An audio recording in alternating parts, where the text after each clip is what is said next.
신앙 고백하시겠습니다. 전능하사 천지를 만드신 하나님 아버지를 내가 믿사오며 그 외아들 우리 주 예수 그리스도를 믿사오니 이는 성령으로 잉태하사 동정녀 마리아에게 나시고 본디오 빌라도에게 고난을 받으사 십자가에 못 박혀 죽으시고 장사한 지 사흘 만에 죽은 자 가운데서 다시 살아나시며 하늘에 오르사 전능하신 하나님 우편에 앉아 계시다가 거기로부터 산자와 죽은 자를 심판하러 오시리라. 성령을 믿사오며 거룩한 공교회와 성도가 서로 교통하는 것과 죄를 사하여 주시는 것과 몸이 다시 사는 것과 영원히 사는 것을 믿사옵나이다. 아멘. 하나님 아버지, 추운 날씨에도 우리를 지켜주시고 보호하여 주심을 감사합니다. 하나님께서 2023년 1년 동안 우리를 지키시고 보호하셔서 하나님의 은혜의 장중에 품어주시고 무엇보다 주님의 자녀로 주님의 사람으로 살아갈 수 있도록 인도하여 주셨음을 감사를 드립니다. 하나님, 오늘도 우리가 이 나라와 민족을 위하여 또 교회를 위하여 모든 사회를 위하여 함께 기도하며 나아가기 위해 모였습니다. 기도의 자리에 나와 있는 모든 이들을 주께서 기억하여 주셔서 함께 기도하며 하나님께 말씀 듣고 나아갈 때 하나님 주시는 큰 은혜로 채워지게 하여 주시고 무엇보다 더 주님의 마음을 깨달아 알고 하나님 앞에 서는 우리 모두가 될 수 있도록 인도하여 주옵소서. 예수님의 이름으로 기도드립니다. 아멘. 오늘 은혜 받으실 하나님의 말씀은 시편 20편 6절부터 9절까지의 말씀입니다. 시편 20편 6절부터 9절까지의 말씀을 다 같이 봉독하겠습니다. 야훼께서 자기에게 기름 부음 받은 자를 구원하시는 줄 이제 내가 아노니 그의 오른손에 구원하는 힘으로 그의 거룩한 하늘에서 그에게 응답하시리로다.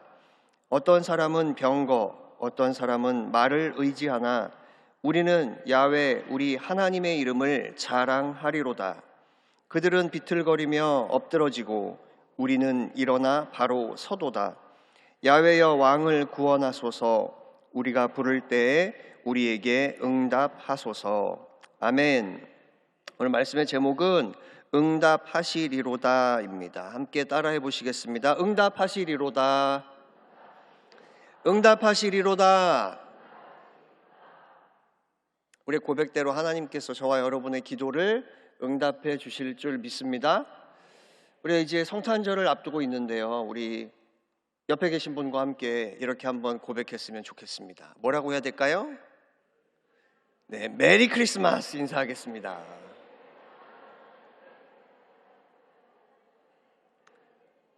점점점 더 우리 주변에서는 성탄절의 의미가 퇴색되고 또 캐롤을 듣기도 어려운 그런 상황 가운데 살아가고 있는 것 같습니다. 특별히 이번 한 주간만이라도 여러분이 만나는 사람들과 함께 메리 크리스마스로 인사하는 그런 시간들이 되시기를 부탁을 드립니다. 세상에 일어나는 모든 일들에는 배후가 있습니다. 그냥 일어나는 것이 아니라 보이지 않는 무언가 또 숨은 의도가 있기 마련입니다. 그래서 우리는 눈에 보이지 않는 이 악한 세력들을 잊지 않고 그들을 대적하며 물리쳐야 합니다. 그래서 바울은 에베소서 6장에서 하나님의 전신갑주를 입을 것을 명령하고 있습니다. 에베소서 6장 11절 12절 말씀입니다.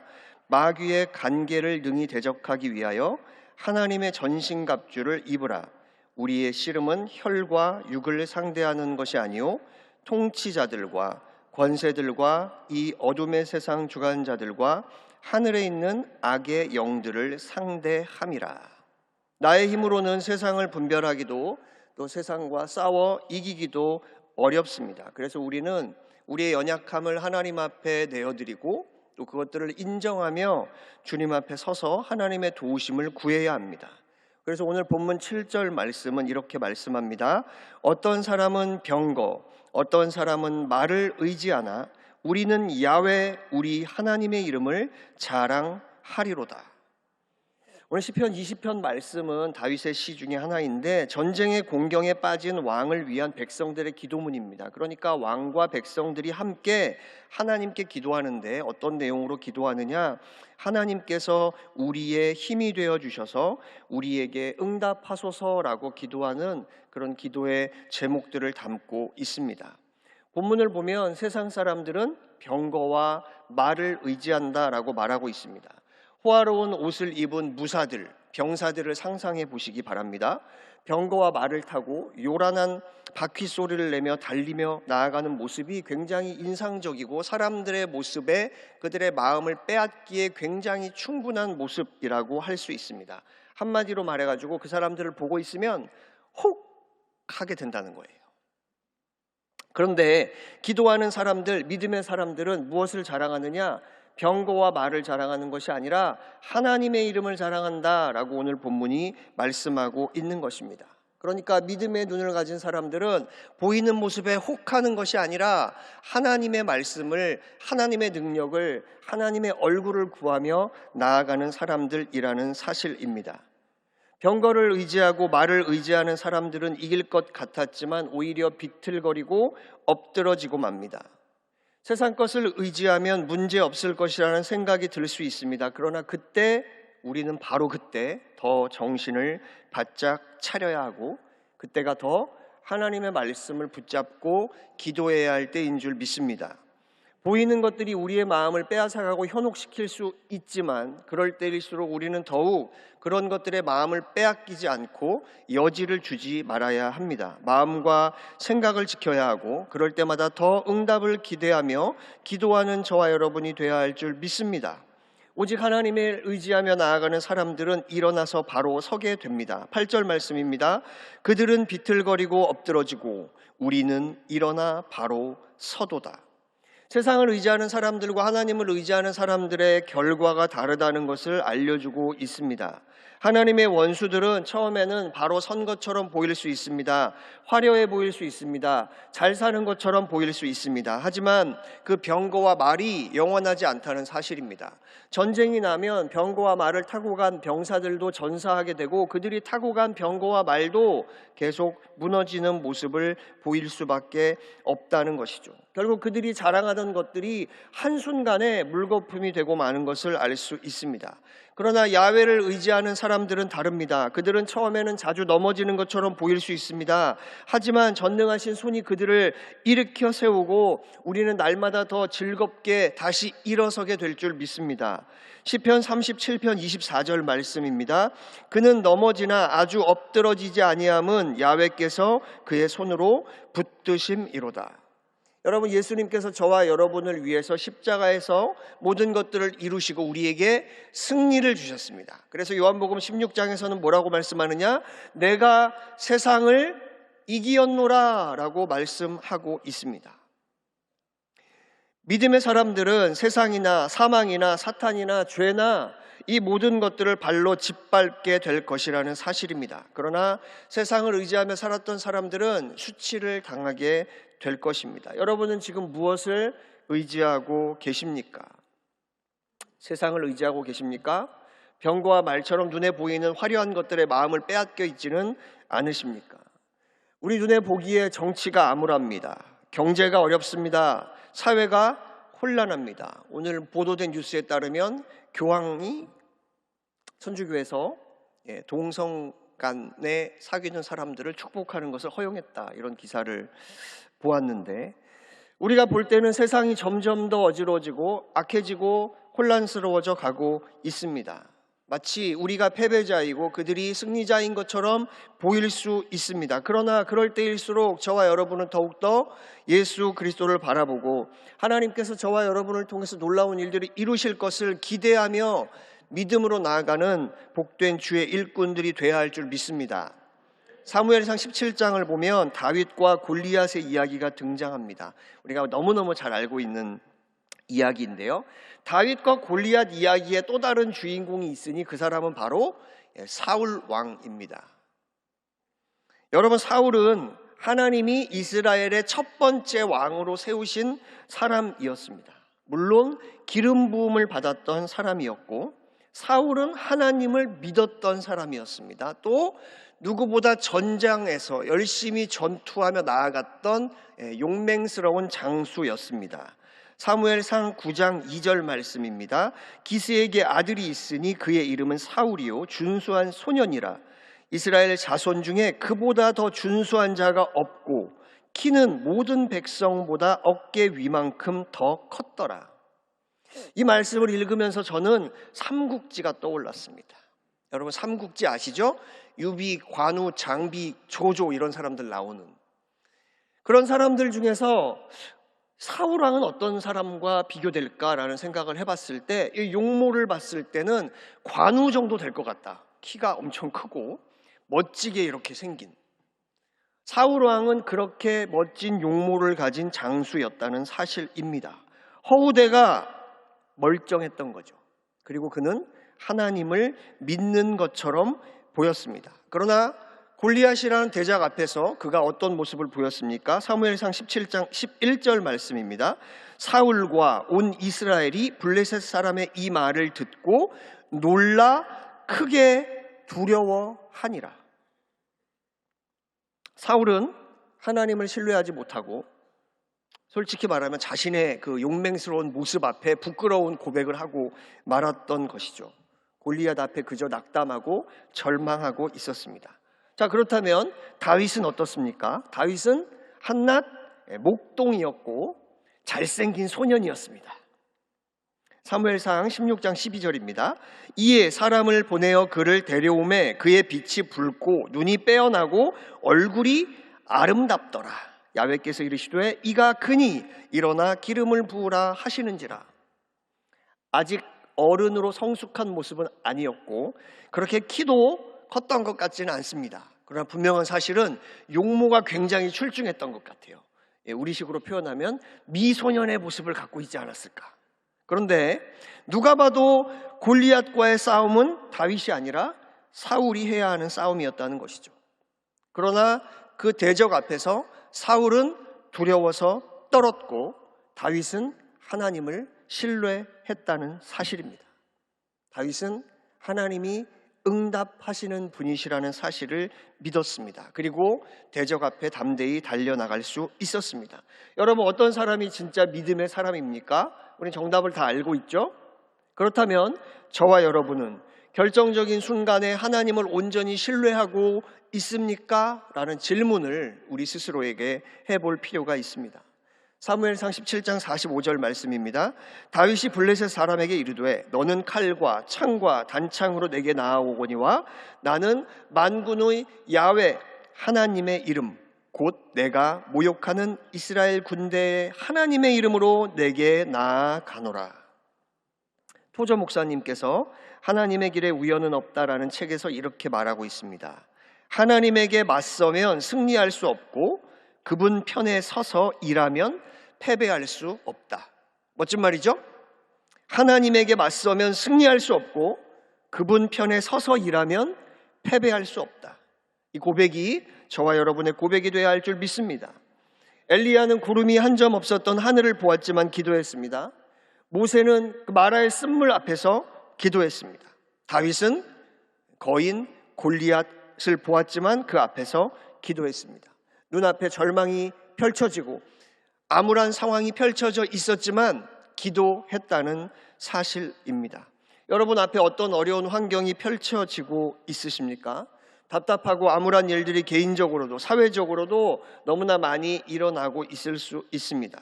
좌절과 쓴맛으로 가득한 삶이 다가온다 해도 우리를 위해 십자가에서 고난을 당하신 예수 그리스도, 그분이 이루신 승리의 역사를 저와 여러분은 반드시 누리며 살아가야 할 줄 믿습니다. 그러기에 우리는 더 믿음으로 하나님 앞에 주를 신뢰하며 기도하는 저와 여러분이 되어야 할 것입니다. 영구가 자신의 오래된 차를 팔려고 했습니다. 영구 시리즈인데 요즘은 안 하는 건데.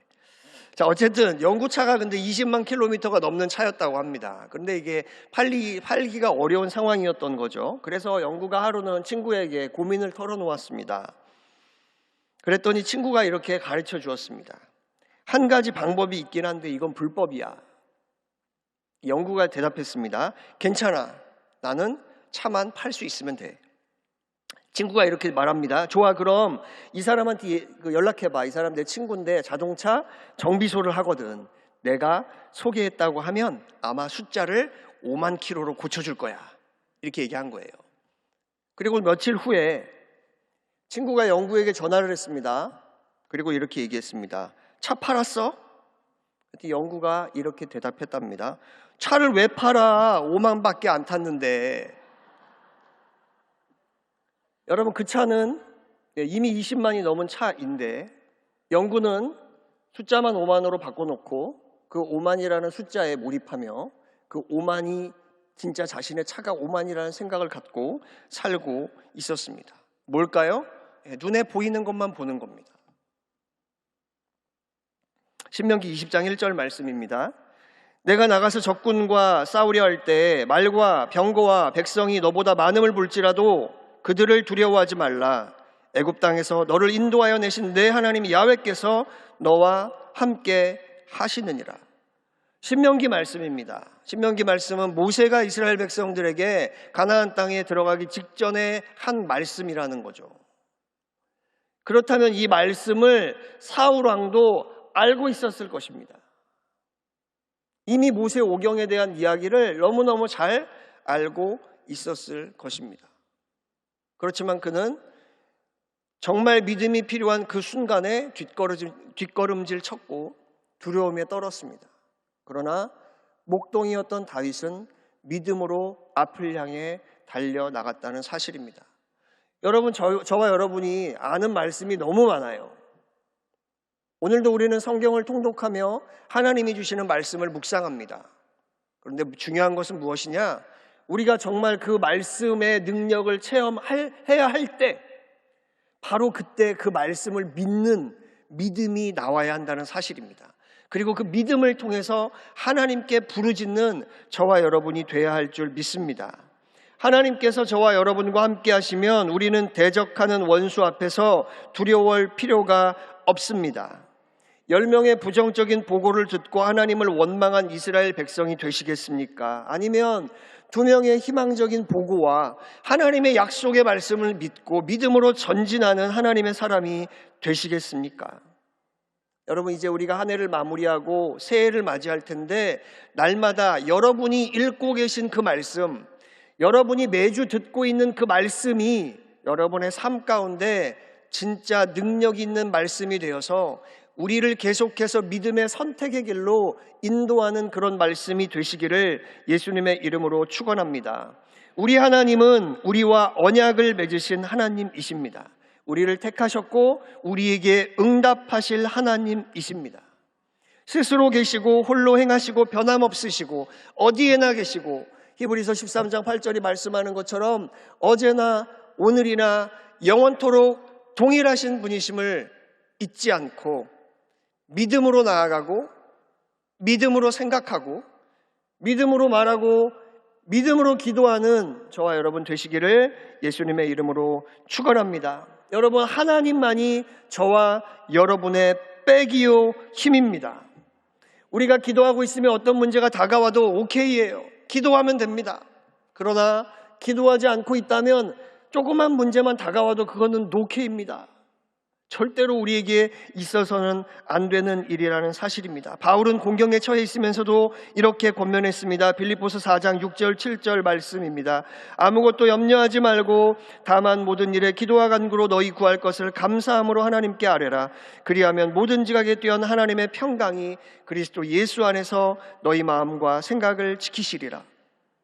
여호사밧 왕도 이렇게 기도합니다. 역대하 20장 12절 말씀입니다. 우리 하나님이여 그들을 징벌하지 아니하시나이까. 우리를 치러 오는 이 큰 무리를 우리가 대적할 능력이 없고 어떻게 할 줄도 알지 못하옵고 오직 주만 바라보나이다. 주만 바라보며 나아갈 때 하나님께서 저와 여러분을 온전히 인도하시고 오늘 말씀과 같이 우리에게 응답하실 줄 믿습니다. 기도하겠습니다. 하나님, 우리가 기도할 때 하나님의 손이 우리를 붙들고 하나님의 말씀이 살아 역사하며 하나님의 능력을 체험하게 될 줄 믿습니다. 우리의 믿음이 흔들릴 때마다 주의 말씀을 떠올리게 하여 주시고 그 말씀을 신뢰함으로 믿음으로 전진하고 믿음으로 나아가고 믿음으로 생각하고 믿음으로 말하며 믿음으로 기도하는 우리 모두가 되게 하여 주시옵소서. 오늘 이 시간도 우리가 여러 가지 기도의 제목을 놓고 함께 기도할 때 하나님 이곳 가운데 임하여 주시고 특별히 이 기도에 참여하는 모든 이들에게 주의 은혜가 넘쳐나도록 역사하여 주시옵소서. 예수님의 이름으로 기도드립니다. 아멘.